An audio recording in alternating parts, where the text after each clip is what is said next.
Welcome to another installment of the Voyage of Mephibosheth. In this recording, we will experience chapters 3 and 4. Once again, this is brought to you by me, the author, Matthew Salinardi. Chapter 3. Who the Stranger Really Was. Meph pushed through the door, calling his sister's name, but he stopped at the sight within her room. Only a few paces in front of him was Chase, bloody in one hand, his sister seated and sobbing on the bed, more cut up than she had ever been before, and to his left, their mother and father's mirror, no more than an empty obsidian frame in pieces on the floor. "Are you all right?" Chase was asking Esther, but she kept her head in her hands. Meph saw a knife in the mirror shards. He quietly picked it up and slipped around Chase to the bed. He concealed it under a blanket and ripped 4 quick strips of the outer sheet, wrapping them around Esther for bandages. He did not let his back be turned to the other, not even for a moment, and he tried to control his voice as he asked, "What happened here?" He had been hoping for a response from Esther, but there was none, and after nearly a minute of waiting, Chase spoke. "She was hurting herself, Meph. I heard her crying, and I saw her with a knife. I came through the window because I did not think there was any more time Then why is it that you also have a bloodied hand, and all the lamps and candles I put out have been doused? Tell me what this person did, S, so I can kill him." Meph had his hand under the blanket for the knife now. Chase spoke out, though. "There was someone here, a woman with skin like the moon, and the eyes like ash. My hand was cut when I grabbed the knife from your..." Still keeping his voice as cool as he could muster, Mephibosheth cut him off. "And who was it who put out all the lights so that woman could come here? That is, if the Pale One ever really was here, or you are just hiding the truth that you came into this room to kill my sister." "What? That is a lie." Meph felt Esther shaking her head as he reached around her to bind the gash on her chest with his other arm. Meph did not heed the silent shaking of his sister's head. "Where is the Pale One now, then? If it was really her, then she would have really been here." "She was," as Chase protested once more. Then his sister said, strained with pain, "She was in the mirror, like she has always been." Meph studied her. Though her face was still down, he could tell her voice was true. He looked at the broken mirror, the lifeless lamp, Chase in his bloodied hand. It was not enough. "I want to know who you are." He looked into those strange, colored eyes. "Even if you were to leave now, and in my whole life I never saw you, I want to know who you are. Me and my sister have had too much trouble these past nights for you to keep the truth from us." In the next few moments there was a silence, and the silence brewed something. Although the expression Meph probably bore was much more of anger than anything, Chase's expression met his, and it turned into something different. In his face, it was clear he was recognizing something. The robed stranger bent and began unfastening the clasps and untightening the loops on his high and unusual boots. "I am not from any island, and I do not serve the Pale One, or any evil which goes after you. I am Chase of the Lithmar, and I come from the sea." The clasps and loops were undone, and the strange boy pulled his leg out of the boot to reveal the leg was scaly, with fins coming out of its sides. Where the foot should have been was a shiny flipper. Chapter 4. The Song Only the Sad May Hear. When the humane boy pulled the knife from beneath a blanket and pointed at him, Chase was severely questioning his decision. He put his hands up, half expecting to be run through then and there. Esther's voice had never sounded sweeter than when she put her hand over her brother's and said, "No, Meph. He means us no harm. He helped me. But he's from the sea. Don't you remember the stories? And what about everything else you have heard? What I have heard, too? What about our grandparents?" The girl winced and muttered, "My goodness, Meph, your head must be full of vegetables. Then she met his eyes. What about what you hear every day when you search for the Adarans straggling in the forest? The thoughts you have after you bring the Hamites to the fields? The song. Meph turned towards him and eased the knife back down. The song? Chase asked.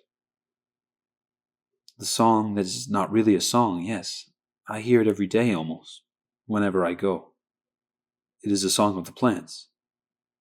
Yes, they almost reach out to me, and to S if she listens. Remembering tales of the song of the plants, Chase asked, Have you lost something? Lost something great? Yes, Esther said firmly. No, don't say that, Esther. They are gone, Meph. She looked at the floor. You cannot know they are not coming back. They left us with this place. If they never planned on coming back, why wouldn't they have sold it at least? What had a hold on them did not make them want to be rich, Meph. Her voice dropped even quieter. They weren't going somewhere they needed money. This is your parents?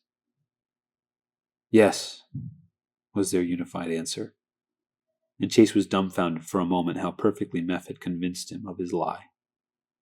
Meph looked at Esther again, though, and said, I do not believe it is as you think. The girl only turned her head. But you both hear the song. At this, they both nodded their heads. Chase could not deny he was confused. The girl hearing it? Yes. But her brother? He seemed to deny it too much. He seemed too hopeful. Chase asked, Are you really okay, Esther? What was it making you do those things to yourself? Suddenly her light brown eyes went straight up to his, seeming nervous, seeming tender still. I cannot say. I mean, it is that I do not really know what it is that comes over me. I think it is something she does which takes control.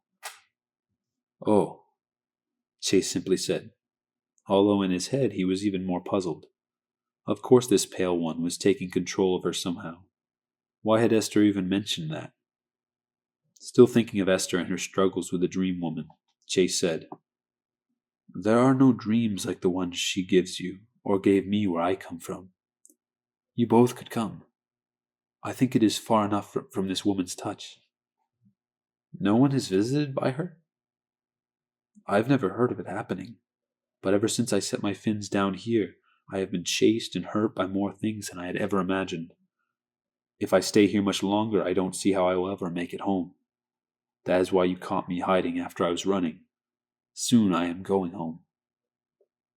And you think there is hope for me and my sister if we go with you? Chase nodded excitedly. If you have heard from the bones and the trees, I can only assume you have felt a taste of my home, but it is like nothing that could ever be described to someone. But you live past 1,000 teardrops, even past the farthest shores. In the farthest stretches of the sea is where I am from. But if we go that far, we could be free of the Pale One? Esther asked. We could never go that far. We don't have fins or flippers like you. You do not need to be like me.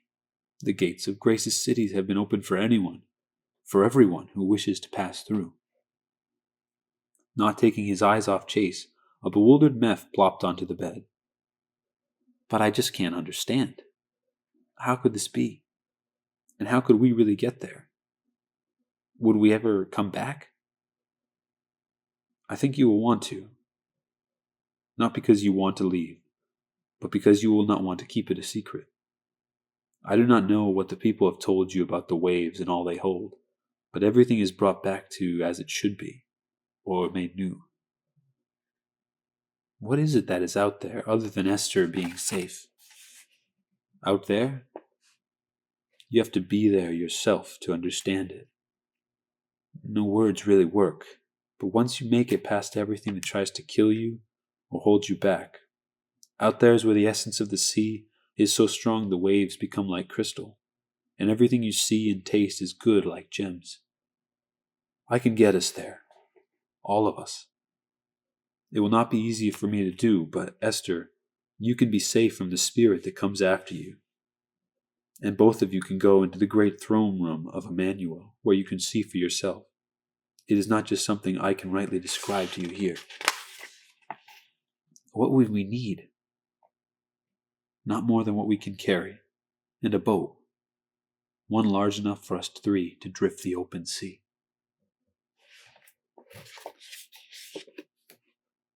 And that concludes chapter 4. I hope you all enjoyed listening to those 2 shorter chapters. Feel free to subscribe and await the next installment, where chapters 5 and 6 have a little more length and this journey continues. Thank you, and God bless.